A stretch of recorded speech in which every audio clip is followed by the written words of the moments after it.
Hello అండి, welcome back to our channel అమ్మ చేతి ముద్ద. ఇవాళ అమ్మ చేతి ముద్దలో మనము ఆంధ్ర స్టైల్ ఉల్లి కారాన్ని ఎలా ప్రిపేర్ చేసుకోవాలో చూపించబోతున్నాను.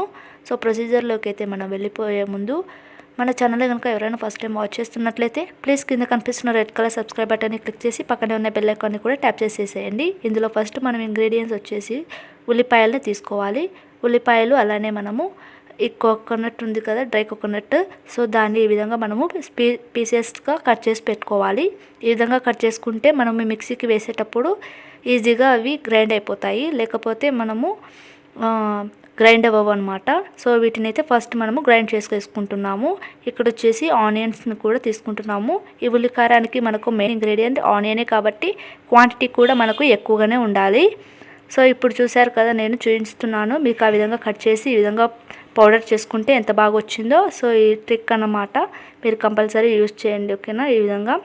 సో ఇక్కడ వచ్చేసి నేను ఆనియన్స్ని కూడా ఈ విధంగా చాప్ చేసినవి మనం వేసుకోవచ్చు. సో ఇక్కడ ఏంటంటే ఇక్కడ వేస్తున్నాను. అందులోనే మనము కొంచెము చిల్లీ పౌడర్ని కూడా యాడ్ చేస్తున్నాను. అలానే కొద్దిగా సాల్ట్ని కూడా యాడ్ చేస్తున్నాను తగినంత. మీరు ఉల్లిపాయలు ఏంటంటే మీరు మీడియం సైజ్ అయినా తీసుకోవచ్చు, లేకపోతే చిన్న సైజ్ కూడా ఉంటాయి కదా ఉల్లిపాయలు. సో వాటినైనా మీరు యూస్ చేయొచ్చు, ఏదైనా బాగుంటుంది. కానీ క్వాంటిటీ మాత్రం కొంచెం ఎక్కువగా ఉండేటట్టు చూసుకుంటే బాగుంటుంది, టేస్టీగా ఉంటుందన్నమాట. సో మిగతావి కూడా మనము వేసుకొని ఒకసారి అయితే మిక్సీకి వేసేద్దాం మనము. ఇది చాలా టేస్టీగా ఉంటుంది. మీరు సైడ్ డిష్లా కూడా మీరు తిని బాగా యూజ్ చేసుకోవచ్చు.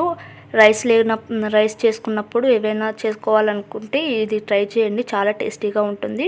ఇప్పుడు వచ్చేసి కొంచెం మనము పోపుని పెడుతున్నాం అన్నమాట. కొద్దిగా ప్యాన్ పెట్టేసుకొని దాంట్లో ఆయిల్ అనేది యాడ్ చేసుకోవాలి. అలానే ఇప్పుడు మనము ఎండు మిర్చి ఉంటాయి కదా, సో దాన్ని కొద్దిగా మనం ఫ్రై చేసుకోవాలి. అలానే కొద్దిగా జీలకర్ర, ఆవాలు, అలానే కరివేపాకును కూడా వేసుకొని ఈ విధంగా కొద్దిగా ఫ్రై చేసుకోవాలి. తర్వాత లాస్ట్లో వచ్చేసి మనం మిక్సీకి వేసుకున్నాం కదా, సో ఆ పేస్ట్ని మొత్తం వేసి బాగా వేయించుకోవాలి, అంతే. సో ఈ వీడియో మీకు నచ్చినట్లయితే ప్లీజ్ లైక్ చేయండి, షేర్ చేయండి అండ్ సబ్స్క్రైబ్ చేయడం మర్చిపోవద్దు. Thanks for watching.